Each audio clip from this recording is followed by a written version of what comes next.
Chapter 1. The Diamond Bracelet. The crystal stemware shattered against the marble floor 3 feet from where I stood, white wine spreading like blood across the restaurant's pristine tiles. I didn't flinch.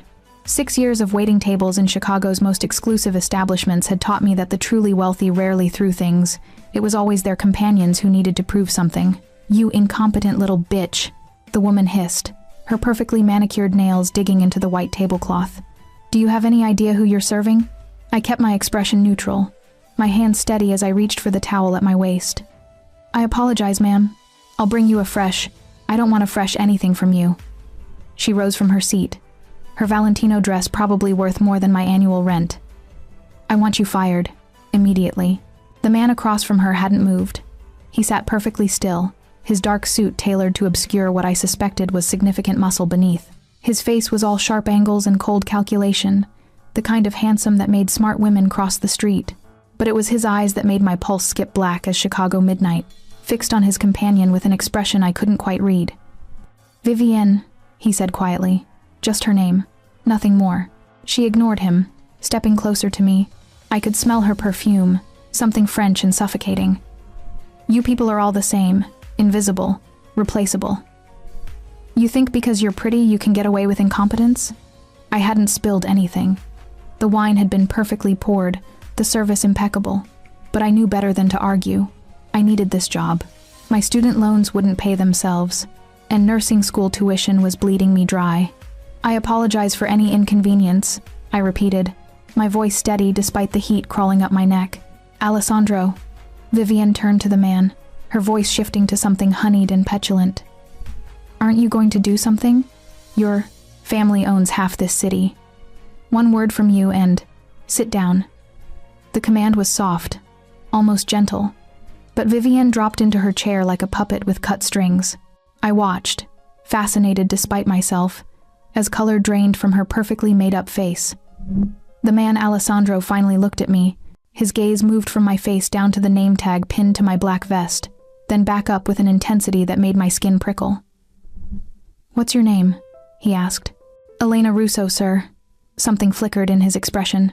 "Russo." "Yes, sir. You're Italian." It wasn't a question, but I answered anyway. "My grandparents were.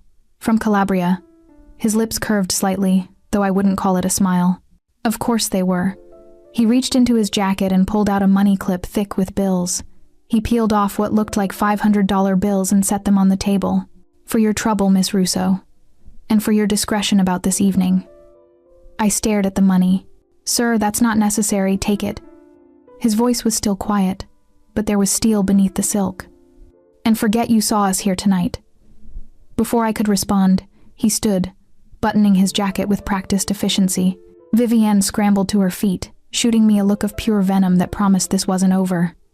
"Alessandro, where are you going? We haven't even ordered. I've lost my appetite." He turned to leave, then paused, his eyes finding mine one more time. "You handled that well. Not everyone can keep their dignity when someone's trying to strip it away." Then he was gone, Vivienne hurrying after him on her stiletto heels, leaving me standing in a pool of spilled wine with $500 on the table and the distinct feeling that my life had just tilted off its axis. I should have left the money, should have reported the incident to my manager, should have forgotten the entire encounter. Instead, I pocketed the bills and spent the rest of my shift wondering why a man who commanded obedience with a single word would bother complimenting a waitress. I found out the answer the next morning when 2 men in black suits appeared at my apartment door with a summons I couldn't refuse. Chapter 2. When they came for me at dawn. The knocking started at 6 a.m., sharp and insistent, the kind that said they'd break down the door if I didn't answer. I'd been awake anyway, my nursing textbook open on the kitchen table, cold coffee growing a film beside my laptop. Finals were in 2 weeks, and I'd been pulling all-nighters to balance work and school. I checked the peephole and felt my stomach drop. 2 men stood in the hallway, both well over 6 feet, both wearing dark suits that did nothing to hide the bulk of shoulder holsters. The one on the left had a scar running from his temple to his jaw. The one on the right was younger, with cold blue eyes and the kind of pretty face that probably made people underestimate him until it was too late. "Elena Russo?" The scarred one called through the door. "We need you to come with us." Every instinct I had screamed at me to stay silent, to pretend I wasn't home. But they knew I was here. I could see the shadow of my movement through the peephole's fisheye lens. "Who are you?" I called back, proud that my voice didn't shake. "Mr. Vitale sent us. He requests your presence at his estate." Vitale. Alessandro's last name, I realized with a cold rush of dread. I should have known. Should have recognized him from the newspapers, from the whispered stories that circulated through Chicago's service industry. Alessandro Vitale, heir to the Vitale crime family, the man who controlled everything from the docks to City Hall with an iron fist wrapped in expensive Italian leather. "I'm not going anywhere," I said. "Leave, or I'm calling the police." The pretty one laughed, and the sound was worse than if he'd threatened me outright. "Miss Russo, Mr. Vitale doesn't make requests he expects to be refused. We can do this. Easy, or we can do this hard. Your choice." My phone sat on the kitchen counter, too far away to grab and dial before they could break through the cheap apartment door. I was a 24-year-old nursing student who could barely afford rent. I had no illusions about fighting off two armed men. Why does he want to see me? That's between you and Mr. Vitale. But I can tell you this, you're not in trouble. If you were, we wouldn't be knocking. The implication hung heavy in the air. If I were in trouble, I'd already be dead or disappeared. Somehow, that wasn't as comforting as he probably meant it to be. "Give me 5 minutes to change." "You have 3. I threw on jeans and a sweater, shoved my feet into boots, and grabbed my phone, though what good it would do me, I didn't know. Who would I call? The police, who were probably on Vitale's payroll.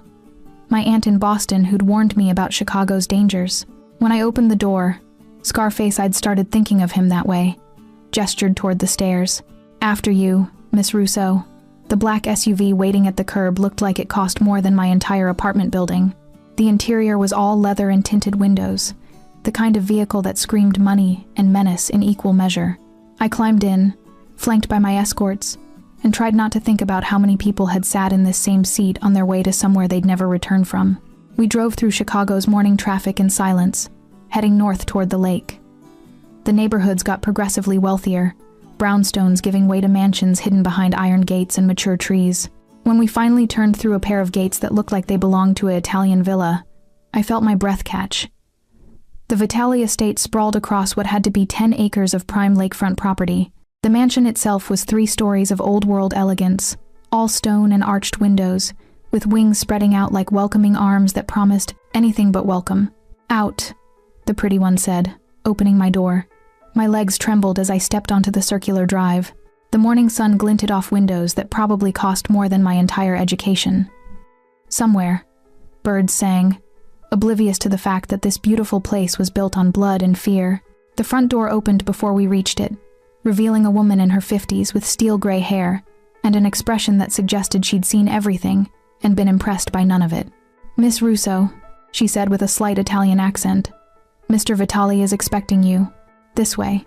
I followed her through a foyer that belonged in a museum, past oil paintings that were probably originals, up a sweeping staircase that curved like a lover's spine. My escort had disappeared, leaving me alone with this stern woman who moved through the mansion like a ghost who'd haunted it for decades. She stopped in front of a set of double doors on the second floor and knocked twice.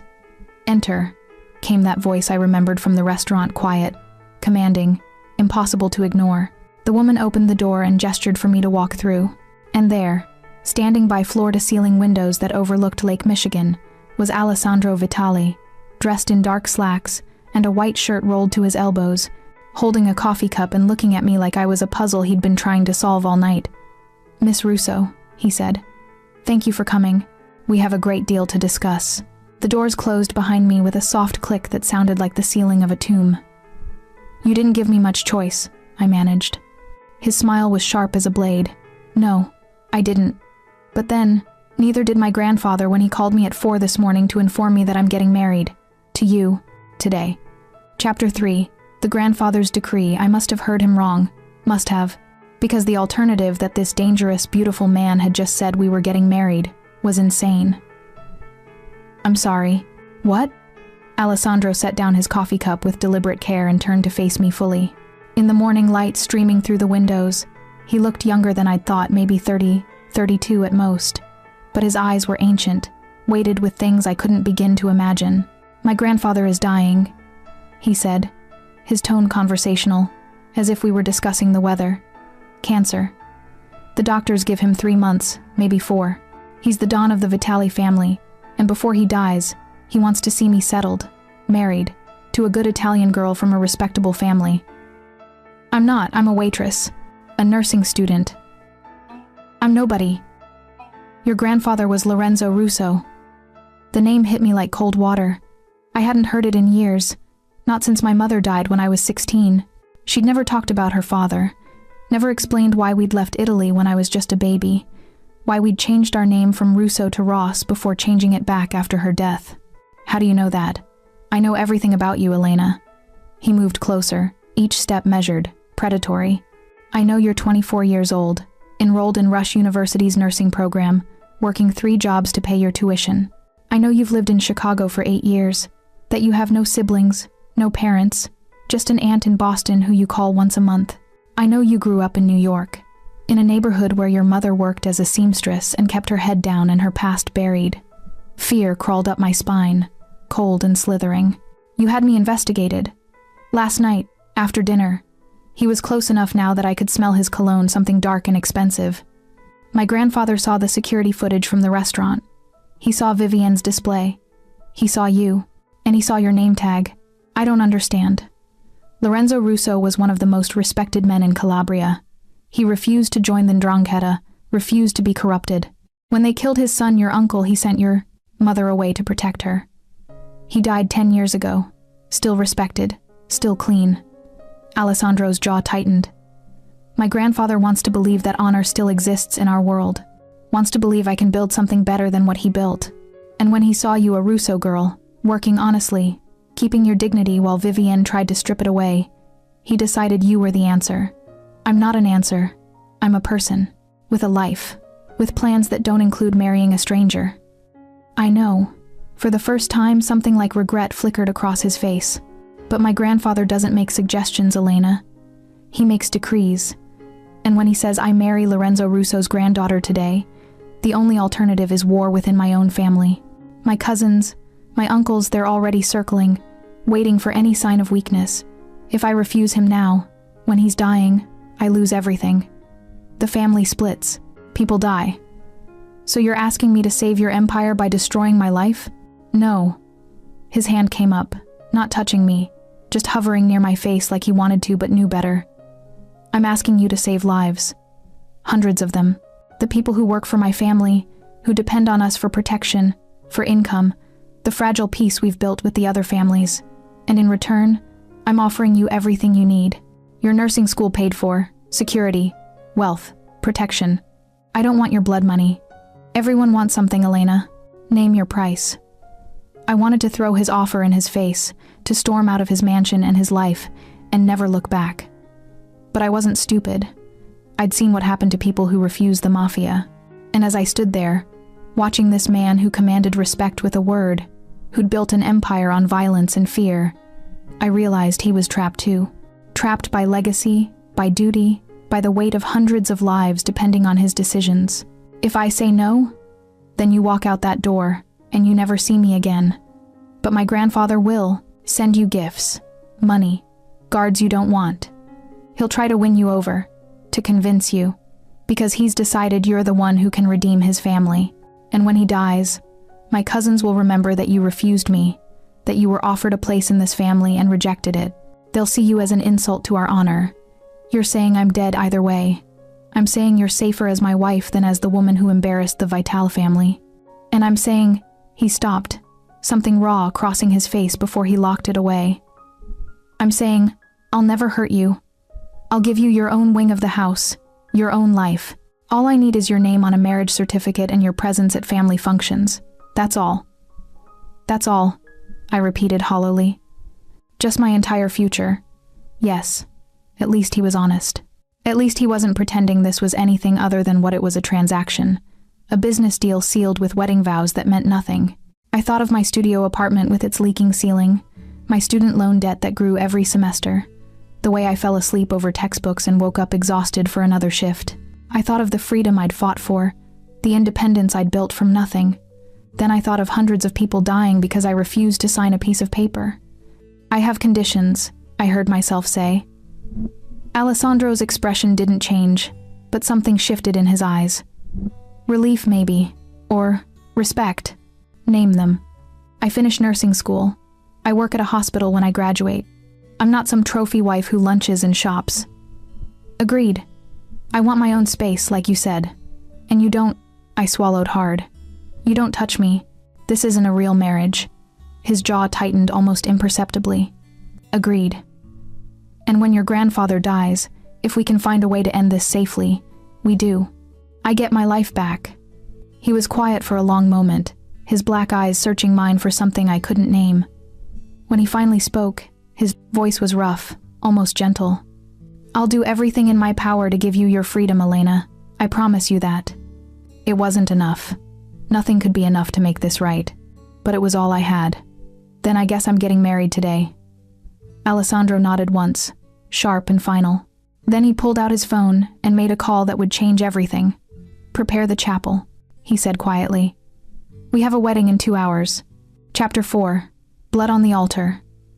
The chapel was tucked in the east wing of the mansion, small and intimate, with stained glass windows that threw colored light across marble floors. I stood in a bedroom that wasn't mine, wearing a dress that wasn't mine, while 3 women I'd never met fussed over my hair and makeup like I was actually a bride instead of a prisoner with better accommodations. The dress was beautiful, I had to admit, ivory silk that flowed like water, simple and elegant, with delicate lace at the sleeves and neckline. Someone had guessed my size perfectly, probably the same person who'd compiled that terrifyingly thorough dossier on my life. You're very lucky, one of the women said in Italian-accented English as she pinned my dark hair into soft waves. Mr. Vitali is a good man, protective. My daughter works in his office. He paid for her mother's surgery last year, asked for nothing in return. A good man who ran a criminal empire. A good man who'd had me investigated and summoned at dawn and offered me a choice that wasn't really a choice at all. But I didn't say any of that. I just smiled and thanked her, and tried not to think about the fact that in an hour, I'd be married to a stranger. The door opened without knocking, and the steel-haired woman from earlier entered, carrying a small velvet box. The other women will finish here, she said. I need a moment with Miss Russo. The makeup artist scattered like leaves before wind. When we were alone, the woman closed the door and fixed me with a look that could have stripped paint. My name is Lucia, she said. I've served the Vitali family for 30 years. I helped raise Alessandro after his mother died. I'm sorry. I'm not telling you this for sympathy. She moved closer, and I saw something fierce and protective in her dark eyes. I'm telling you this so you understand that I know him. I know what he's capable of, the violence, the ruthlessness, the cold decisions that keep him awake at night. But I also know his heart, what's left of it. And I'm telling you that he didn't have to offer you conditions. He didn't have to promise you freedom or your own life. He could have simply taken what he wanted, because that's what men in his position do. Should I be grateful? No. But you should understand that he's trying. She opened the velvet box, revealing a ring that made my breath catch an emerald surrounded by diamonds, set in platinum, old-world craftsmanship that spoke of generations. This was his mother's, his grandmother's before that. He wanted you to wear it. I stared at the ring, at this piece of family history I had no right to wear. I can't. You can. You will. Because whether you like it or not, you're about to become a Vitali, and in this world, symbols matter. This ring tells everyone who sees it that you're under Alessandro's protection, that you belong to him, that anyone who touches you answers to him. She took my hand before I could protest, sliding the ring onto my finger. It fit perfectly, of course, heavy and beautiful and terrifying. One more thing, Lucia said softly. He won't hurt you, but others will try. His enemies will see you as a weapon to use against him. His family will test you, push you, try to find your weaknesses. You need to be strong, Elena, stronger than you've ever been. Can you do that? I looked at this woman who'd raised a monster and loved him anyway, who was warning me and welcoming me in the same breath.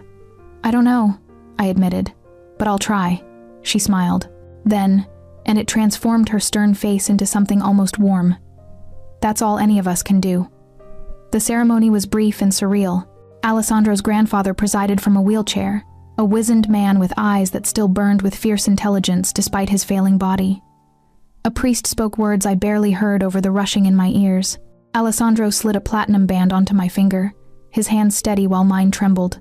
When he kissed me, because apparently that was required, it was gentle, almost chaste, his lips barely brushing mine before he pulled away. But I felt the heat of it, the promise of something that terrified me more than all his threats and offers combined. "You may present Mr. and Mrs. Vitali," the priest intoned. Mrs. Vitali. I'd become someone else in the space of an hour. The old Don beckoned us closer, his voice a papery whisper. "You honor our family, Elena. You give me hope that we can be more than what we've been. Promise me you'll help him become the man he should be." What could I say to that? This dying man who'd orchestrated my kidnapping and forced marriage because he wanted to believe his grandson could be redeemed? So I lied. I promise. His smile was beatific, and I hated myself a little for giving him that peace. The rest of the day blurred together. A reception attended by men in expensive suits with dead eyes, women dripping with jewels and judgment, all of them evaluating me, calculating my worth, my weakness. Alessandro stayed close, his hand a warm brand at the small of my back, his presence a wall between me and the sharks circling in his living room. It was near midnight when the last guest left, and I finally escaped to the bedroom Lucia had prepared for me, not Alessandro's room, per our agreement, but a suite in the West Wing that was bigger than my entire apartment. I'd just kicked off the heels that had been slowly killing me when someone knocked. "Come in," I called, expecting Lucia. Alessandro entered. Instead, still in his wedding suit but with his tie loosened, his dark hair slightly mussed like he'd been running his hands through it. He looked exhausted and dangerous, and far too human for comfort. "I wanted to make sure you were all right," he said. "I'm married to a mob boss and living in a mansion that probably has bodies buried in the foundation. I'm fantastic." His lips twitched. Fair enough. We stood there in awkward silence, this stranger, who was now my husband, until I couldn't take it anymore. "Why me?" I asked. "Really? There must be dozens of Italian girls whose grandfathers your family respects. Why go through all this for a waitress you met once?" He was quiet for so long I thought he wouldn't answer. Then he moved to the window, staring out at the dark lake. "Because when Vivienne tried to humiliate you, you didn't break. You didn't cry or beg or fight back. You just stood there with your dignity intact, and I thought..." He stopped, his jaw working. "I thought, there's someone who understands what it means to survive with your soul intact. And maybe, if I'm going to spend my life trying to build something better than what my father and grandfather built, I need someone like that beside me, even if it's just for show." I didn't know what to say to that, didn't know how to process this glimpse of the man beneath the monster. "Thank you," I finally managed, "for being honest." He turned, and in the dim light of the bedroom, his face was all shadows and sharp edges. "Get some rest, Elena. Tomorrow, you meet the rest of the family, and they won't be as welcoming as the grandfather." He was almost to the door when I called out, "Alessandro? Yes? Are we safe? Here?" He smiled, but there was nothing warm in it. "I have 200 men who would die to protect what's mine. You're the safest you've ever been in your life." "What's mine? Not you're safe. Not I'll protect you. What's mine?" And that, I realized as the door closed behind him, was the most terrifying thing he'd said all day. Chapter 5. When his world came for me, I woke to gunfire.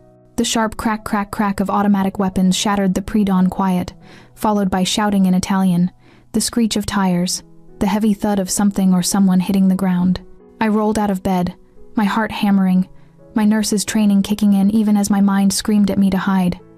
The bedroom window overlooked the front drive, and what I saw there made my blood run cold. 5 black SUVs had crashed through the front gate, disgorging at least 20 armed men, but they were met by twice that number pouring from the mansion, from the guardhouses, from positions I hadn't even known existed. The Vital estate had transformed into a war zone in seconds, and in the middle of it all, directing his men with hand signals and barked commands, was Alessandro. He'd shed his suit jacket, and his white shirt was already stained with blood, his or someone else's, I couldn't tell. He moved like violence made flesh, like he'd been born to this, firing with precision while using a pillar for cover. I should have stayed in my room, should have locked the door and hidden in the bathroom like any sane person. Instead, I grabbed my phone and ran. The hallway was chaos, staff members being herded to safe rooms by armed guards, the rattle of gunfire echoing through marble corridors, the acrid smell of smoke beginning to fill the air. I followed the sound of the fighting, my bare feet silent on cold floors, until I reached a window that overlooked the courtyard. That's when I saw him fall. Alessandro went down hard, clutching his shoulder, blood blooming across his white shirt in a spreading stain. Two of his men immediately formed a shield around him, returning fire. But I could see it wasn't enough. The attackers were pressing forward, and Alessandro was trying to stand but couldn't, his face gray with pain or blood loss or both. I didn't think. I just moved. The side entrance to the courtyard was unguarded. Everyone had rushed to the front. I burst through it, my nursing instincts overriding every survival instinct I had, and ran toward Alessandro's position. "Are you insane?" one of his guards shouted, trying to push me back. "Get inside. I'm a nurse. Let me see him." The guard looked torn between following orders and letting me help his boss. Alessandro made the decision for him. "Let her through," he ground out, his jaw tight with pain. I dropped to my knees beside him, my hands already moving to assess the wound. Shoulder injury, through and through from what I could see, but close to major vessels. He was losing blood fast, his shirt soaked, his face too pale. "You need a hospital," I said, pressing my hands against the wound to slow the bleeding. "Not an option." He tried to sit up, winced. "We need to get back inside. Now. You'll bleed out. Then stop the bleeding here." Another burst of gunfire made me flinch, but I held my position, keeping pressure on the wound. Around us, his men were winning the attackers falling back, regrouping near their vehicles. But it wasn't over. I could see reinforcements arriving, more men with more guns, and we were completely exposed. "Can you walk?" I asked. "Can I breathe? Then I can walk." With help from 2 guards, we got Alessandro to his feet and back into the mansion. The fighting continued outside, but the house itself was locked down. Every entrance guarded, every window a firing position. I commandeered a sitting room on the first floor, ordered everyone out except Lucia, and turned it into a makeshift trauma bay. Alessandro sat in a leather chair while I cut away his ruined shirt, revealing a body that was all lean muscle, and old scars evidence of a violent life that suddenly felt very, very real. "This is going to hurt," I warned, cleaning the wound with vodka from the bar because I didn't have time to find proper antiseptic. "I've been shot before. That's not comforting. Wasn't meant to be." I worked quickly, efficiently, packing the wound to stop the bleeding, fashioning a pressure bandage from torn sheets that Lucia provided without question. Outside, the gunfire was dying down, but the damage was done. 3 of Alessandro's men were dead, 7 wounded, and the front gate was a twisted wreck. "Who were they?" I asked, tying off the bandage. "Bonanno family." Alessandro's voice was tight with pain and fury. "They think the marriage weakened me. That taking a wife makes me soft. Does it?" His black eyes met mine, and there was nothing soft in them. "No, but they'll learn that the hard way." The sitting room door burst open, and a man strode in late 20s, handsome in a cruel way, with Alessandro's dark coloring but none of his control. His gaze raked over me with undisguised contempt before fixing on Alessandro. "This is her fault," he spat. "You marry some nobody and immediately were attacked. Your judgment is compromised, cousin. Careful, Marco." Alessandro's voice was deadly quiet despite his injury. "You're speaking about my wife. Your wife is a liability. Look at you shot because you were distracted, weakened. The family should have been consulted before you made such a reckless decision. The Don approved the marriage. The Don is dying and sentimental." Marco moved closer, and I instinctively shifted between him and Alessandro. The action made Marco laugh, harsh and mocking. "Oh, this is perfect. The little waitress thinks she can protect you. How touching. Get out, Marco." Alessandro tried to stand, but the movement made him sway. I caught his arm, keeping him seated, very aware of the fresh blood seeping through the bandage. "He needs rest," I said, surprising myself with how steady my voice sounded. "And you need to leave." Marco's hand shot out, grabbing my wrist hard enough to bruise. "You don't give orders here, princess. You're a pretty face and a pedigree, nothing more. You want to survive in this family? Learn your place." The crack of Alessandro's fist, connecting with Marco's jaw, echoed through the room. His cousin stumbled back, blood trickling from his split lip, shock and rage warring on his face. "Touch her again," Alessandro said softly, dangerously, "and I'll kill you. Family or not." Marco straightened, dabbing at his bleeding mouth. "You'll regret this, both of you." He stormed out, slamming the door behind him. The silence he left was thick with tension and unspoken threats. "He's right, you know," I said quietly. "I am a liability." "No." Alessandro caught my hand, his grip firm despite his injury. "You just saved my life. You ran into a firefight to help me when you could have stayed safe. That's not a liability, Elena. That's—" He stopped, something raw and unguarded crossing his face before he locked it away. "That's more than I deserve." I looked down at our joined hands, at the blood, his blood on my skin, at the emerald ring that marked me as his, and I realized that somewhere between the forced wedding and this moment, something had shifted. I'd stopped seeing him as just my captor, and he'd stopped seeing me as just a pawn. We'd become something more complicated, something dangerous, something that could get us both killed. Chapter 6. The Safe Room Confession. They moved us to the panic room while Alessandro's men secured the estate. It was buried deep in the mansion's foundation, steel-reinforced walls, independent air supply, enough weapons and supplies to withstand a siege. The kind of room that shouldn't exist outside of spy movies, but here it was, monitoring every corner of the property on dozens of screens. Alessandro sat in the chair I'd forced him into, his face too pale, his breathing shallow. The bleeding had slowed but not stopped, and I knew he needed real medical attention. "You need a doctor," I said for the 10th time. "Can't risk it. Hospital records, questions, police reports." He leaned his head back, eyes closed. "I've had worse. That's a terrible metric for healthcare decisions." The corner of his mouth lifted slightly. "You sound like a nurse." "I am a nurse. Or I will be, if I survive being married to you long enough to graduate." Fair point. I checked his bandage again, not liking how much blood was seeping through. In a real hospital, I'd have him in surgery. Here, in this underground bunker, I had basic supplies and prayers. "Tell me about Marco," I said, trying to keep him talking, keep him conscious. "Why does he hate you?" Alessandro's eyes opened, dark and assessing. "You don't want to know. I'm already in this. I might as well understand what I'm in." He was quiet for a long moment, and I thought he wouldn't answer. Then he sighed, the sound heavy with old pain. "Marco's father was my uncle, my father's younger brother. He thought he should have been Don when my grandfather stepped down, but the family chose my father instead. Uncle Antonio never forgave that. He raised Marco to believe he'd been cheated, that the leadership should have been his. When my father died 3 years ago and I took over, it got worse." "How did your father die?" "Car bomb, meant for me." His voice was flat, emotionless, but I heard the guilt beneath it. I was supposed to be in that car. Changed my schedule at the last minute. "Alessandro, they never found who did it. Could have been rivals. Could have been someone in the family who wanted a different successor. Could have been Antonio, using the chaos to make his own move." He met my eyes.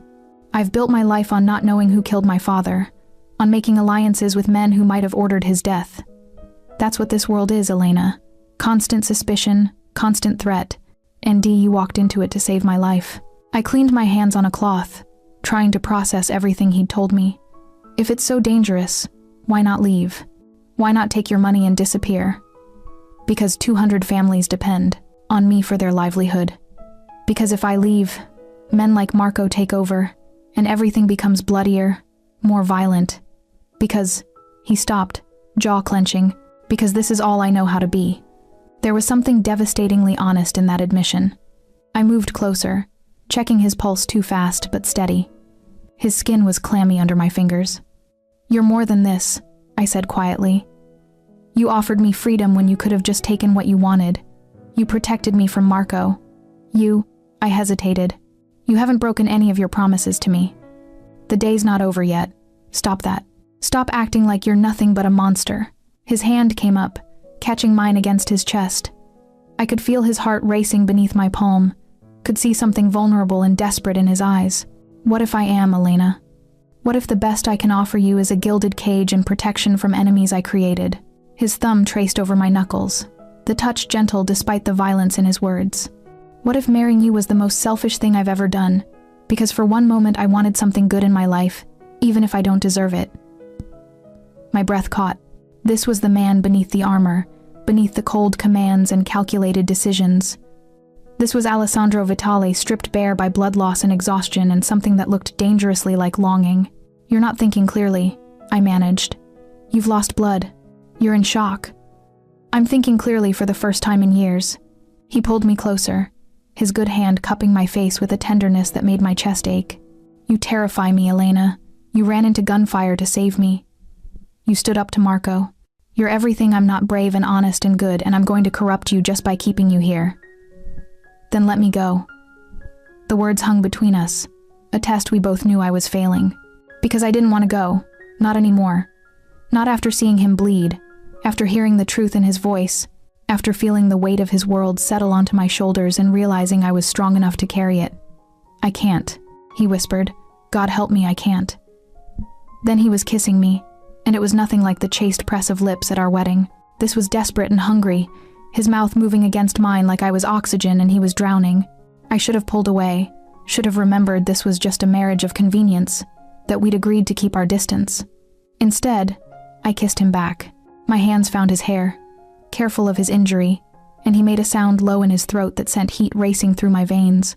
His tongue traced my lower lip, seeking entrance, and I opened for him, tasting blood and danger and something sweeter beneath it all. When we finally broke apart, both breathing hard, his forehead rested against mine.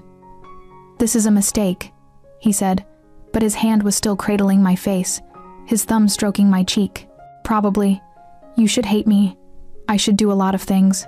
He laughed, the sound rough and pained. What are we doing, Elena? I don't know.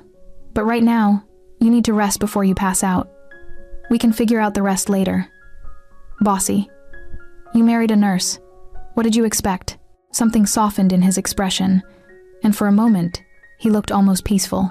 I expected a transaction, a business arrangement. I didn't expect you. Before I could respond, the panic room door opened. Scarface, whose real name I'd learned was Dante, stood in the entrance, his expression grim. Boss, we've secured the perimeter, but we've got a problem. Alessandro straightened, the vulnerability vanishing behind his usual mask of control. What problem? The Bonanno family is claiming the attack was retaliation for you killing one of their lieutenants last month. They're saying you broke the peace accord, that this marriage was a distraction to hide your aggression. Dante's eyes flicked to me, then back to Alessandro. They're calling for a sit-down. All 5 families, tomorrow night. Let them call. Boss, if you don't go, it's an admission of guilt. They'll have grounds to move against you with the other family's blessing. Alessandro stood, swaying slightly, his face going even paler. I moved to support him, but he waved me off. Then I go. Set it up. You can't, I protested. You're injured. You need at least 48 hours before, Elena.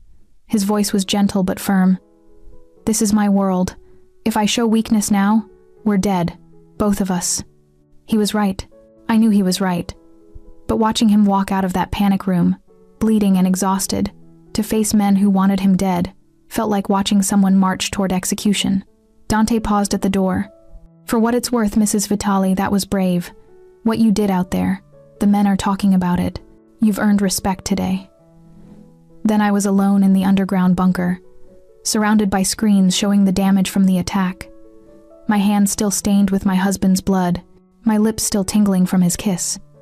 And I realized that somewhere in the last 24 hours, this had stopped being a forced marriage and started being something far more dangerous.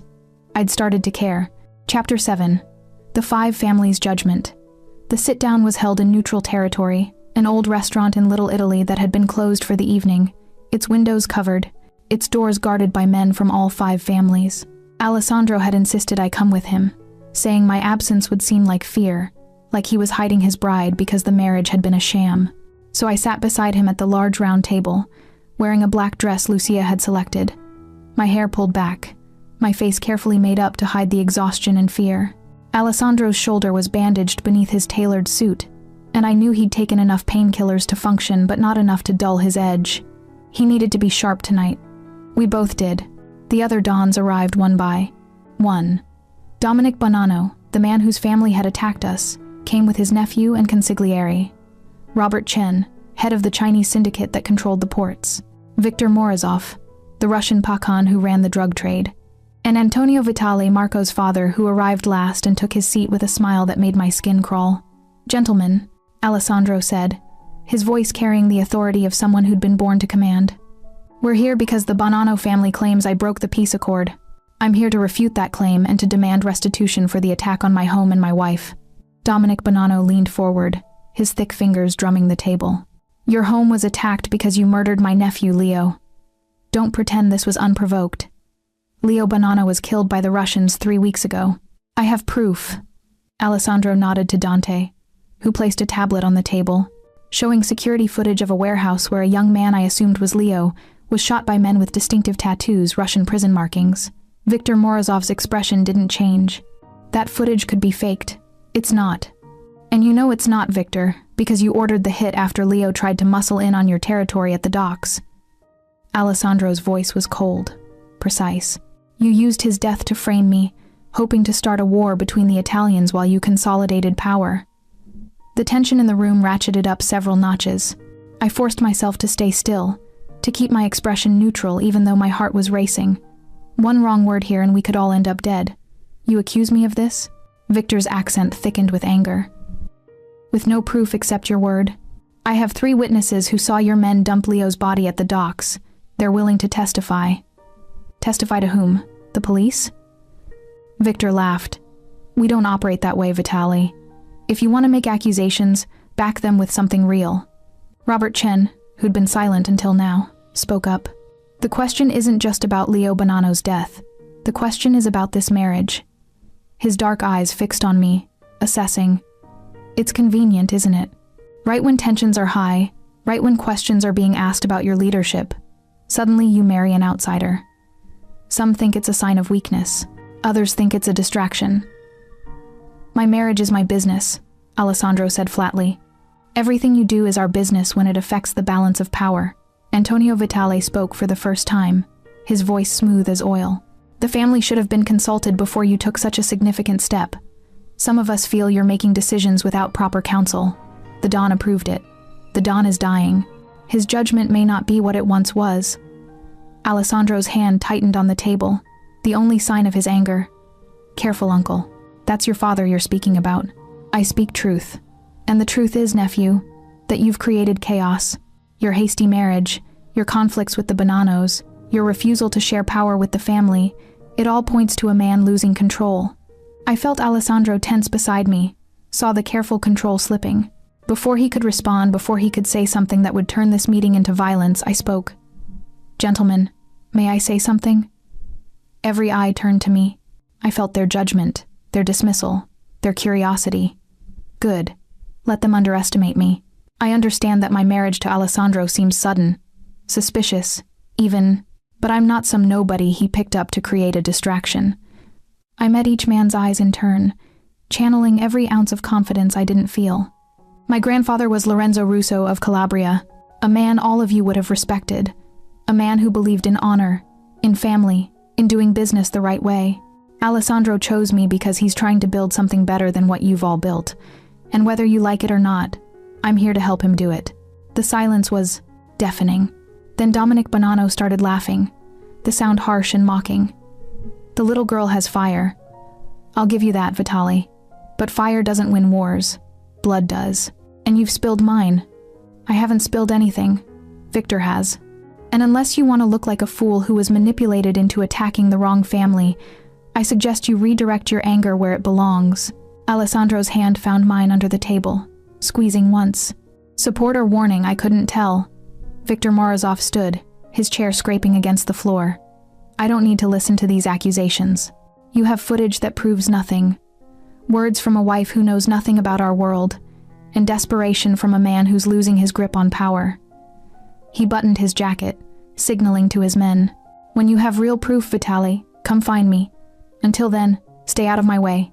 He left, his men following, and the balance in the room shifted again. Robert Chen stood as well. "I'm neutral in this. The Chinese have no stake in Italian or Russian conflicts. But Elena's right about one thing: you're all being played. Figure out by whom before you destroy each other." He nodded to me respectfully. "Mrs. Vitali." Then he was gone too, leaving just the Italians. Dominic Bonanno stared at the tablet, still showing the footage of his nephew's death. When he looked up, his face was carved from stone. "If what you say is true, if Victor killed my Leo, then you and I have no quarrel. But if I find out you're lying, if this is some scheme to cover your own crimes, I'll burn your world to the ground. Your mansion, your businesses, your wife." He looked at me. "Everything." "Understood," Alessandro said calmly. "And when you confirm what I've told you, I expect a formal apology and restitution for the damage to my property and the loss of my men." Dominic nodded once, then left with his nephew, which left only Antonio and Marco, still seated across from us, matching predatory smiles on their faces. "Well done, nephew," Antonio said. "You've turned Victor into your enemy and made a tentative peace with the Bonanos. Very clever. But you've exposed yourself in the process. Now everyone knows your marriage is a gambit, a play for legitimacy and power, and gambits can fail. Is that a threat, Uncle? It's an observation. The family can't afford your experiments in honor and reform. We've survived for generations by being ruthless, by taking what we want, by crushing anyone who opposes us. Your grandfather's dying wish doesn't change that reality." Alessandro stood, and despite his injury, despite the exhaustion I could see in every line of his body, he radiated power. "The meeting is over. Leave my territory." Antonio rose smoothly. "Think about what I've said, Alessandro, before your idealism gets everyone killed." When they were finally gone, when it was just Alessandro and me and his guards, he sagged against the table, his face gray. "We need to get you home," I said urgently. "In a minute." He looked at me, and there was something fierce and grateful in his eyes. "You were incredible. The way you spoke to them, the way you invoked your grandfather's name, you just earned respect that would have taken years to build." I was terrified. "I know. So was I." He managed to smile. "We make a good team, Alessandro." The first shot came through the covered window, shattering glass and wood. Then another. Then a barrage. "Down!" Dante roared, throwing himself over us as the restaurant erupted into chaos. And I realized that Antonio's threat hadn't been a threat at all. It had been a countdown to war. Chapter 8. The Choice Between Worlds. We made it back to the estate by some miracle, Dante driving like a demon while Alessandro bled beside me in the back seat. His wound reopened, his breathing labored. The attack at the restaurant had been coordinated, professional. Someone had known exactly when and where we'd be vulnerable. Someone inside Alessandro's organization had betrayed us. The mansion had been transformed into a fortress. Armed guards patrolled every inch of the grounds. Steel shutters covered the windows. The beauty I'd first seen had been replaced by brutal pragmatism. This was no longer a home. It was a military base preparing for siege.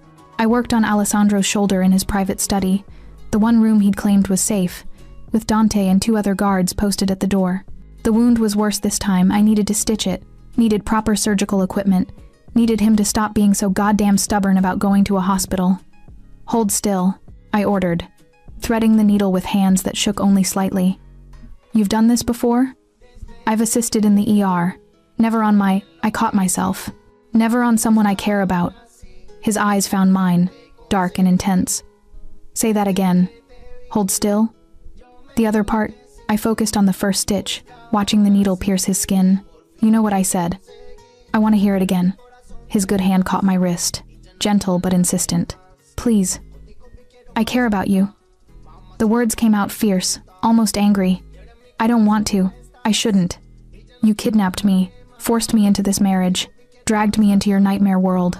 But I care about you anyway, and I'm furious about it." His laugh was pained but genuine. "That's the most romantic thing anyone's ever said to me. You need better romance in your life." "I need you in my life. That's enough." I finished the stitches in silence, bandaged his shoulder, gave him antibiotics and more painkillers than he wanted. When I was done, he caught my hand again. "Elena, you need to leave. Tonight." My heart stopped. "What?" "I've made arrangements. Dante will take you to a safe house in Canada. New identity, new life, enough money to finish school and start over. You'll be free." "You're trying to get rid of me?" "I'm trying to keep you alive." He pulled me closer, his forehead touching mine. "Victor knows about you now. So does Antonio. They'll use you to get to me. The only way you're safe is if you disappear. And what happens to you? I survive, or I don't. But at least you won't be caught in the crossfire." I pulled back, anger flooding through me. "You think I'm that weak? That fragile? I ran into gunfire to save you. I spoke up at that meeting. I'm not some victim who needs rescuing, Alessandro. I know that. But this isn't about strength. It's about... He stopped, his jaw working. It's about the fact that if something happens to you because of me, I won't survive it. Not mentally, not emotionally. I'll become the monster everyone thinks I am. Then don't let anything happen to me. Keep me safe the way you promised. I can't guarantee that. Not anymore. Someone in my organization is feeding information to my enemies. Until I find out who, everyone's at risk. Especially you. I thought about the life he was offering: escape, freedom, a chance to go back to being just Elena Russo, nursing student. Nobody special. A week ago, I would have taken it without hesitation. But that was before I'd seen him bleed. Before I'd kissed him in a panic room. Before I'd realized that the man everyone feared was also the man who'd given me more honest respect in 3 days than most people had given me in a lifetime. I'm staying, I said. Elena, I'm staying, and you can't make me leave. You promised me freedom when this was over, and I'll hold you to that. But right now, this marriage is keeping both of us alive. The moment I leave, Antonio has grounds to question your judgment. The other families will see it as weakness, and whoever's betraying you will know they've won. You're too smart for your own good. You married a nursing student. What did you expect? This time his smile was real, warm despite everything. I expected to make a decision to honor a dying man and ended up with a partner instead. Partners. I like that better than prisoner. You're still, technically a prisoner. Then I'm the weirdest Stockholm Syndrome case in history. He laughed, then winced at the pain the movement caused. I eased him back into his chair, checking his pulse, his pupil response, all the clinical signs that kept me from thinking about what I'd just committed to. Rest, I ordered. I'll stay here and make sure you don't do anything stupid, like try to coordinate a war while recovering from major trauma. Bossy, he murmured, his eyes already closing. You like it. Unfortunately, I do. I watched him drift off, his face finally relaxing into sleep, and wondered when exactly I'd stopped being his captive and started being his wife in truth. The answer came 3 hours later when Dante burst into the study, his face grim. Mrs. Vitali, we have a problem. It's the Don. He's asking for both of you. The doctors say he's fading fast, maybe hours. He wants to see you before he dies. I looked at Alessandro, still asleep in the chair, his body finally getting the rest it desperately needed. Waking him now could undo all the healing. But this was his grandfather, the man whose dying wish had brought us together. I'll wake him, I said quietly, because that's what partners did. They shared the hard moments, the painful choices, the weight of a world built on blood and honor and impossible love, even when it might destroy them both. Chapter 9, The Don's Final Gift. The old Don's bedroom smelled of sickness and expensive cologne, a combination that made my stomach turn. He lay in a massive 4-poster bed, tubes and monitors surrounding him, a private medical team standing by with the grim efficiency of people who knew death was coming. Alessandro stood at his grandfather's bedside, holding the old man's hand, his face carved from stone. I stayed back, giving them this moment, this goodbye between the leader who'd built an empire and the grandson who'd inherited its weight. Alessandro, the Don whispered, his voice paper thin. You brought her. Of course, Nonno. The old man's eyes found me, still sharp despite the body's failure. He beckoned me closer with a trembling hand. Elena, come. Let me see Lorenzo's granddaughter. I approached the bed, taking his other hand, feeling how fragile it was, bones and skin, all the power gone. You've caused quite a stir in my grandson's life, he said with a weak smile. I didn't mean to, sir. Of course you didn't. That's what makes it perfect. He looked between us, and something knowing gleamed in his eyes. You love him already. I can see it. My breath caught. I don't deny it. I'm dying, and the dying see truth that the living try to hide. He squeezed my hand gently. Alessandro, you love her too. Don't shake your head, boy. I know you. You're your father's son you love completely or not at all. Alessandro's jaw tightened, but he didn't argue. I thought I was giving you an anchor, the Don continued. A respectable wife to legitimize your leadership, to honor the old ways. But I see now I gave you something more dangerous. I gave you something to lose. No, don't. Let me finish. He coughed, and one of the doctors moved forward, but he waved them away impatiently. In this world, love is weakness. It gives enemies a target, a weapon to use against you. But it's also strength. It makes you fight harder, think clearer, want more than just survival. He reached beneath his pillow and pulled out an envelope, yellowed with age.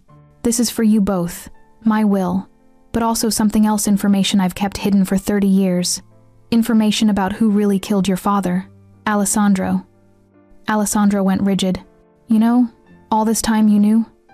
I suspected. Now I'm certain. The proof is in that envelope, along with instructions for how to use it. The Don's voice was fading, each word an effort. But hear me, grandson. If you pursue this revenge, it will cost you everything. The family will fracture. Allies will become enemies. And Elena, his eyes found mine. You will be tested in ways that will break most people. Then why give us this? I asked. Why not let it die with you? Because he deserves to know the truth. And because the choice should be his revenge or peace, blood or future. I've lived for revenge my whole life. Watched it consume good men and make monsters of boys. I want better for Alessandro. For both of you. He pressed the envelope into Alessandro's hand, then pulled both of our hands together, covering them with his own trembling grasp. Promise me something. Promise me that whatever you choose it together. As husband and wife, as partners, as whatever you are to each other. This world will try to tear you apart. Don't let it. I promise, nonno, Alessandro said, his voice thick. The Don looked at me expectantly. I promise, I whispered. Good. He settled back against his pillows, a look of peace settling over his features. Now leave me. I'm tired, and I want to dream of your grandmother before I go to meet her. We left quietly, the envelope heavy in Alessandro's hand. In the hallway, he stopped, staring at it like it might explode. Do you want to open it now? I asked. I don't know if I want to open it at all. He looked at me, and I saw fear there, real, raw fear. What if it's Antonio? What if my own uncle killed my father? Then you'll know, and you'll decide what to do with that knowledge. Together? Together. We went back to his study, our study now, I realized. Dante was dismissed. The guards were told to give us privacy. It was just Alessandro and me and the truth waiting in a yellowed envelope. He opened it slowly, carefully, pulling out papers covered in his grandfather's spidery handwriting. As he read, I watched his face go through a series of changes: shock, grief, rage, and finally, something that looked like devastation. It was Victor, he said finally, his voice hollow. My father refused to work with the Russians, refused to let them expand into our territory. So Victor had him killed and made it look like an accident. The car bomb was his signature. He'd used it before in Moscow. Can you prove it? My grandfather could. He's documented everything. Payments to the bomber, intercepted communications, witness statements. It's all here. Enough to bring before the commission. Enough to get every family to sanction Victor's death. But, he looked up at me, and I saw the weight of the choice pressing down on him. But if I pursue this, Victor will fight back. He'll claim I'm using a dead man's paranoid notes to start a war. He'll ally with whoever offers him protection, probably Antonio. The city will burn. Hundreds will die. And at the end of it, even if I win, I'll be exactly what my grandfather feared, a man consumed by revenge, building my empire on bodies and blood. I moved closer, taking the papers from his shaking hands, setting them aside. Then I cupped his face, forcing him to look at me. What do you want, Alessandro? Not what your grandfather wanted, not what the family expects. What do you want? He was quiet for a long time, his hands coming up to cover mine. I want justice for my father. But more than that, he stopped, something breaking in his expression. More than that, I want to build something with you, something that's not just survival and violence and revenge. I want what my grandfather said, a future, not just a blood debt. Then that's what we choose. It's not that simple. Victor needs to pay for what he did. Then we find another way. We're smart, both of us. There has to be a path between blind vengeance and letting him walk away unpunished. You're asking me to be better than I am. No. I pulled him closer, resting my forehead against his. I'm asking you to be who you already are, beneath all the armor and fear. The man who offered me freedom. The man who protected me from Marco. The man who's been trying so hard to be better than what this world demands. His arms came around me, careful of his injured shoulder, and he held me like I was the only solid thing in a tilting world, "I don't deserve you," he murmured into my hair. "Probably not, but you're stuck with me anyway. Elena Vitali, my wife, my partner, my what? My salvation," he finished. "If such a thing exists for men like me." I pulled back just enough to kiss him, pouring every complicated feeling of the past few days into it, fear and anger and hope and something that felt dangerously close to love. He kissed me back with matching intensity, his good hand tangling in my hair, his breath coming fast. When we broke apart, both of us breathing hard, I said the thing I'd been holding back since the panic room. "I'm in love with you. It's insane and probably stupid and definitely too fast, but it's true. And I need you to know that before we decide what to do about Victor, before we face whatever comes next." Alessandro stared at me like I'd just performed a miracle. "Say it again." "I love you." "Again. I love you, you stubborn, impossible, beautiful mafia boss." He laughed, the sound almost giddy with relief. "I love you too. I've been in love with you since you ran into gunfire to save me. Maybe before that, maybe since you stood in that restaurant and kept your dignity while Vivienne tried to destroy you. I don't know when it started. I just know I can't imagine my life without you in it. Then we face this together. All of it, Victor, Antonio, the future, everything. Together," he agreed. The decision came 2 hours later, after we'd read through all of his grandfather's evidence, after we'd called in Dante and his most trusted men, after we'd carefully planned every move. We wouldn't kill Victor, not directly, but we would expose him. Alessandro would take the evidence to the commission, the ruling body of all 5 families, and let them decide Victor's fate. It would be justice, not revenge. It would be choosing the rule of law, even the twisted law of the mafia, over personal vendetta. It was a risk, a massive risk, but it was also a statement about the kind of leader Alessandro wanted to be, the kind of leader we would be together. Chapter 10. Unto Death and Beyond. The commission met at dawn in an abandoned courthouse that the families had been using for these gatherings since Prohibition. Alessandro had spent the night preparing, marshalling evidence, calling in every favor he was owed. His shoulder was still healing, his face drawn with exhaustion, but his eyes burned with purpose. I'd insisted on coming with him. "It's too dangerous," he'd argued. "Everything with you is dangerous." "I'm coming." So there I was, sitting beside my husband in a room full of the most powerful criminals in Chicago, watching as he methodically destroyed Victor Morozov's life. The evidence was damning. Financial records, communications, witness statements, all carefully compiled by a dying man who'd wanted his grandson to have a choice. Alessandro presented it with cold precision, his voice never wavering, his case airtight. Victor sat across from us, his face growing paler with each revelation. When Alessandro finished, the silence in the room was suffocating. "This is fiction," Victor finally said, but his voice lacked conviction. A desperate attempt by a young leader to consolidate power by eliminating rivals. "Then explain the payment to Pavel Sokolov," Alessandro said quietly. "The bomber who died in a car accident 3 days after my father's funeral. The bomber whose widow received a payoff from one of your shell companies. The bomber whose phone records show 17 calls to your personal number in the week before the assassination. Circumstantial. There's also his confession." Alessandro pulled out a perfect recording device. "Given to my grandfather 2 days before Pavel died. He knew he was a loose end. He wanted insurance." The recording was devastating. Pavel's voice, thick with a Russian accent, describing in detail how Victor had ordered the hit, how he'd provided the explosives, how he'd personally verified that Alessandro's father was in the car before giving the signal to detonate. When it finished, Robert Chen spoke first. "The evidence is conclusive. Victor Morozov ordered the assassination of Luca Vitale, breaking the peace accord and endangering all of us. The penalty is clear. Death. The penalty was always death." But Dominic Bonanno surprised everyone. "I vote for exile. Strip him of his territory, his businesses, his protection. Let him live knowing he lost everything." Alessandro looked at him sharply. Exile was almost unheard of.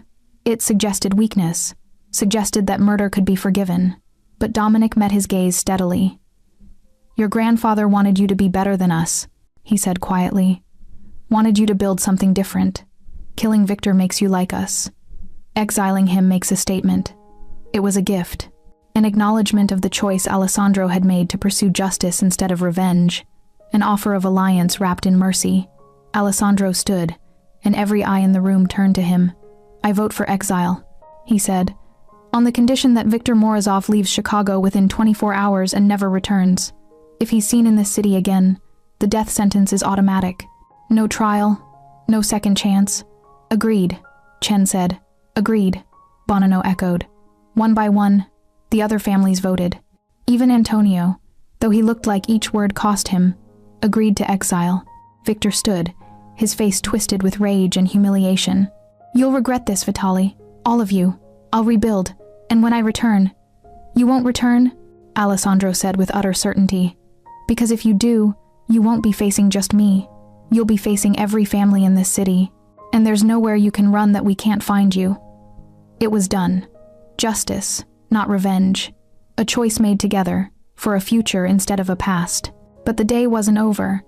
3 hours later, in Alessandro's study, we received word that the Don had died, peacefully, in his sleep, just after dawn. He'd lived long enough to see his grandson make the right choice, to see the future he'd hoped for begin to take shape. The funeral was 3 days later, a massive affair attended by thousands, with politicians and judges and police chiefs rubbing shoulders with criminals and killers. The old Don had been respected, feared, and loved in equal measure. His loss left a void that everyone would spend years trying to fill.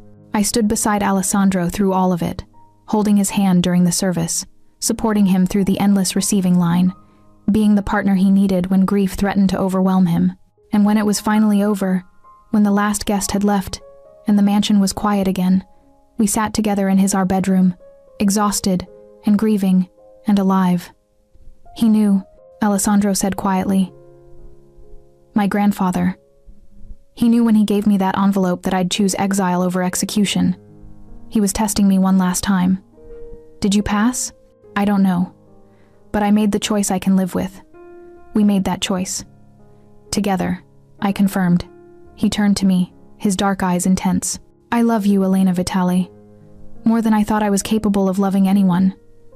You've given me something I never expected to have hope for, something beyond this life of violence and paranoia. Hope for a future where maybe, just maybe, I can be the man you see when you look at me. You're already that man, I said, kissing him softly. You just needed someone to help you see it. His arms came around me, pulling me close. And for a long moment we just held each other, two people who'd been thrown together by circumstance and found something real in the wreckage. What happens now? I asked. Now we build something new. The family is mine, truly mine, with my grandfather's blessing and the commission's approval. Antonio will challenge me eventually, but not yet. Not while I have the other family's support. He pulled back to look at me. And you finish nursing school. Work at the hospital like you wanted. Live the life you deserve. While being married to a mafia boss? While being married to a man who loves you. The mafia boss part is just unfortunate packaging. I laughed, the sound surprising me. A week ago, I'd been a waitress with dreams of a simple life. Now I was the wife of Chicago's most powerful crime lord, sitting in a mansion built on blood money, and somehow impossibly I was happy. I have a condition, I said. Another one? You promised me freedom when this was over. When your grandfather died and we could safely end the marriage. His face went carefully blank. Yes, I did. I want to renegotiate that condition. Hope flickered in his eyes, quickly suppressed. Renegotiate how? I don't want freedom from you. I want freedom with you. I want to choose this marriage every day, not because I'm trapped, but because I want to be here. With you, building whatever this is we're creating. Elena, let me finish. I know what your world is. I know the danger, the violence, the impossible choices. I know I'll see things that will haunt me, that loving you means living with fear every time you walk out that door. But I also know that you're worth it, that what we have is worth fighting for. He cupped my face with both hands, his thumbs stroking my cheeks, his expression raw with emotion. You're sure? Because once you make this choice, once you truly become part of this world, there's no going back. You'll be a target for my enemies. You'll carry the weight of the Vitali name. I'll have you, I interrupted. And you'll have me, that's enough. It's more than enough. It's everything. He kissed me then, deep and searching, and I tasted promise in it, a future we'd build together, brick by careful brick. When we broke apart, I was breathless and certain. So, I said, trying for lightness despite the emotion threatening to overwhelm me. What does one do as the wife of a mafia boss, besides occasional gunfights and diplomatic negotiations with crime families? Alessandro laughed, the sound warm and genuine. Well, you could start by keeping me from making stupid decisions driven by ego and pride. I think I can manage that. And you could help me figure out what to do about the legitimate businesses my grandfather built alongside the illegal ones. He always wanted the family to go straight eventually. Maybe we can start that process. Laundering the family fortune into respectability? Something like that. Your grandfather refused to be corrupted. Maybe Lorenzo Russo's granddaughter can help uncorrupt what's been built. It was a beautiful dream. Impossible. Probably. But beautiful nonetheless. The idea that love could redeem, that two people could choose a different path than the one they'd been forced onto. There's one more thing, Alessandro said, suddenly serious. I need to tell you something about Marco and Antonio. My stomach tightened. What about them? They're the ones who leaked our location to the Bonanos, who told them about the sit-down at the restaurant. I have proof now. Dante found the communications 2 hours ago. What are you going to do? I'm going to offer them the same choice my grandfather offered me. Exile or death. A chance to walk away or face the consequences of their betrayal. He met my eyes. But I wanted to tell you first. To give you a chance to what? Object?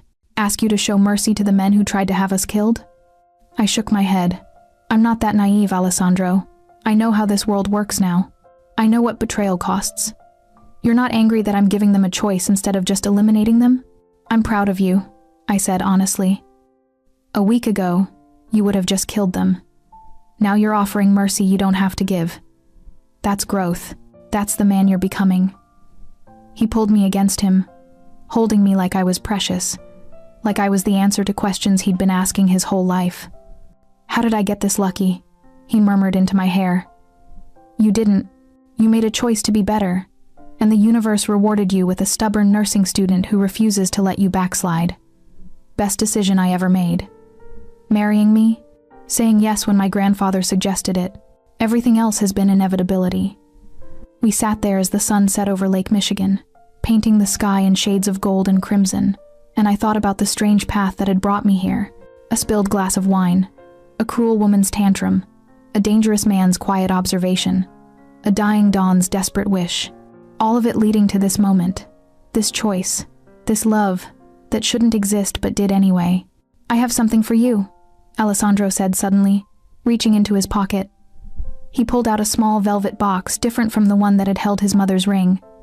I bought this yesterday, before everything with the commission, before my grandfather died. I wanted you to have it regardless of what you decided about staying. Inside was a delicate gold necklace, with a single pendant, a small compass rose, beautifully detailed. So you always know which way is home, he said quietly. No matter where this life takes you, no matter what dangers we face, you can always find your way back. I didn't trust myself to speak, so I just turned around, letting him fasten it around my neck. The weight of it settled against my chest, warm and solid, a promise made in gold. Thank you, I finally managed. Thank you for choosing me. For choosing this. For seeing something worth saving in a man who thought he was beyond redemption. You were never beyond redemption, Alessandro. You were just waiting for someone to see you clearly. And you do? See me clearly?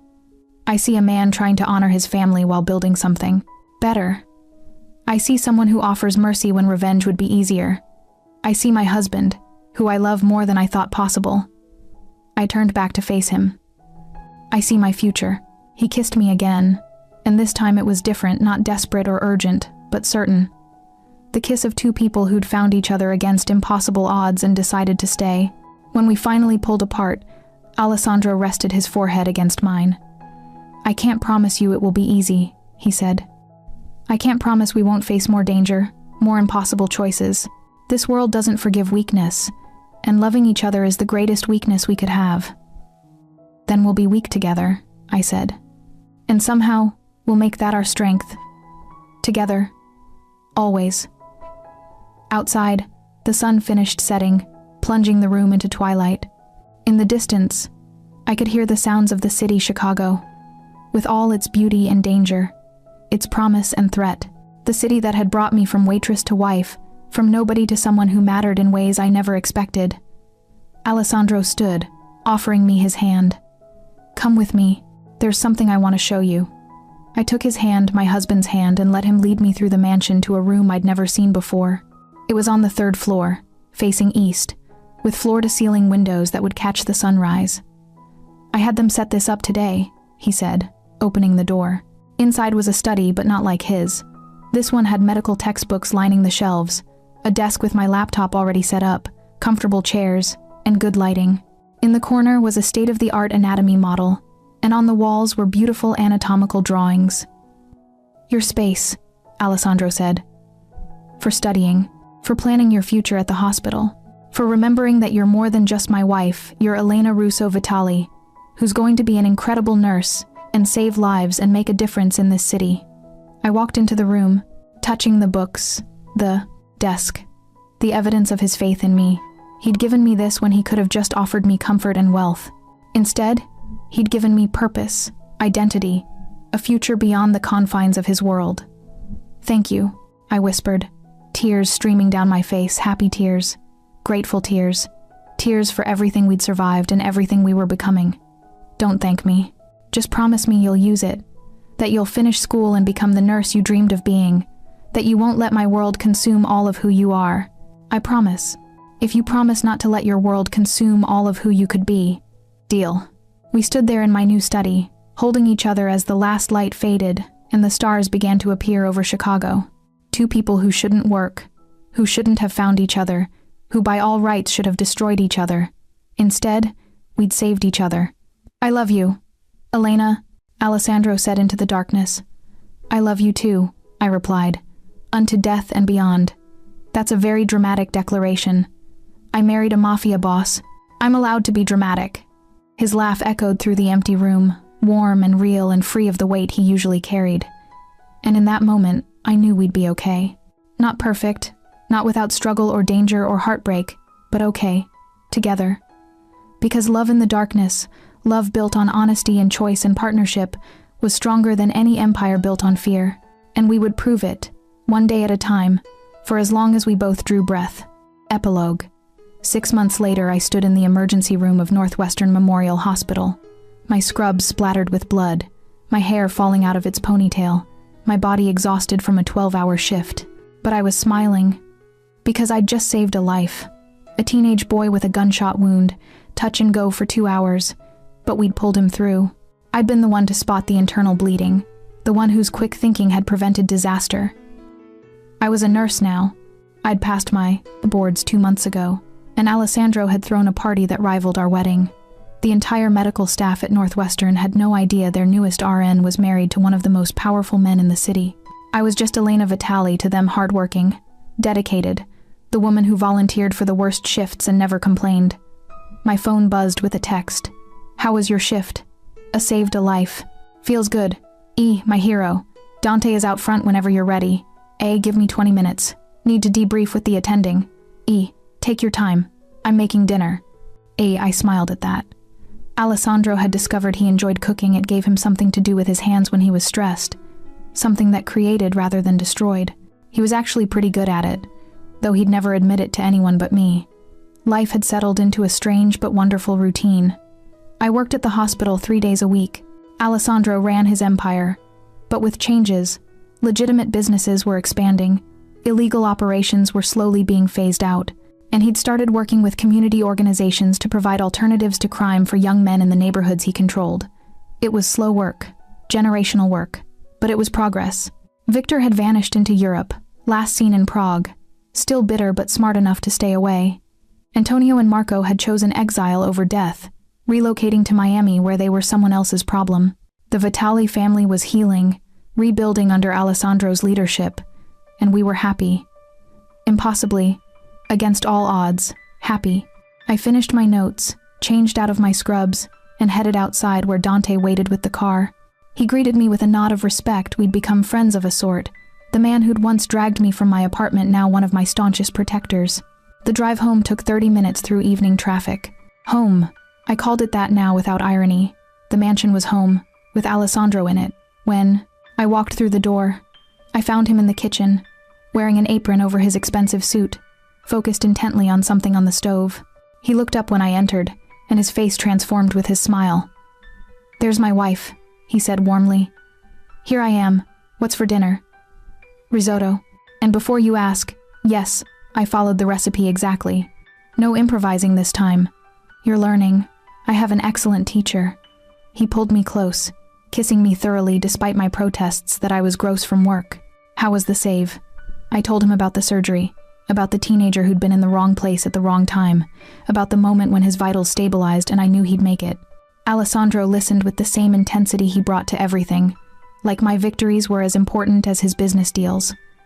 "I'm proud of you," he said when I finished. "For doing my job, for being exactly who you said you'd be, for not letting my world change the core of who you are." "It's changed me," I admitted. "I'm not the same woman who walked into this mansion 6 months ago." "No," he agreed. "You're stronger, fiercer, more certain of yourself. But Elena's still the woman who values life, who fights for people, who believes in redemption." He tucked a strand of hair behind my ear. "Still the woman I love more than I thought possible." Smooth talker. I learned from the best. We ate dinner together at the small table in the kitchen. We rarely used the formal dining room anymore, preferring the intimacy of this space. Afterward, we walked out to the terrace overlooking the lake, wrapped in each other's arms, watching the stars reflect off the water. "I have news," Alessandro said quietly. My heart skipped.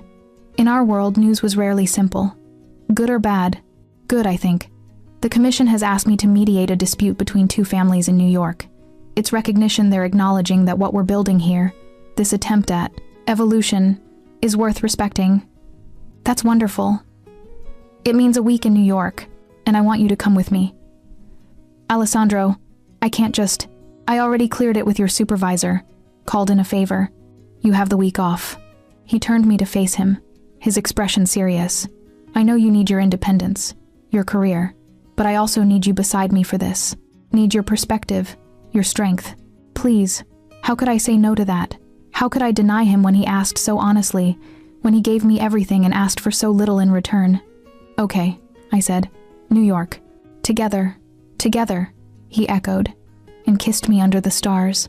Later that night, wrapped in Egyptian cotton sheets in our bedroom, we'd long since stopped pretending we needed separate wings. I thought about how far we'd come. From a forced marriage to a real partnership, from strangers to lovers, from survival to actually living. Elena? Alessandro's voice was drowsy, his arm heavy across my waist. Thank you. For what? For staying. For choosing this. For choosing me. I turned in his arms, pressing a kiss to his chest. Thank you for being worth choosing. He held me closer, and in the darkness, I felt completely safe, protected not just by his army of guards and walls of security, but by his love, by the choice we made every day to stay, to fight, to build something better. Outside, Chicago hummed with life, both light and dark, legal and illegal, beautiful and broken. Our city, our world, our future, and we would face it together, Alessandro Vitali and his unlikely wife, proving that even in the darkest places, love could take root and grow. That redemption wasn't just possible, it was worth fighting for. That sometimes, the most dangerous choice was also the right one, always together, until death and beyond.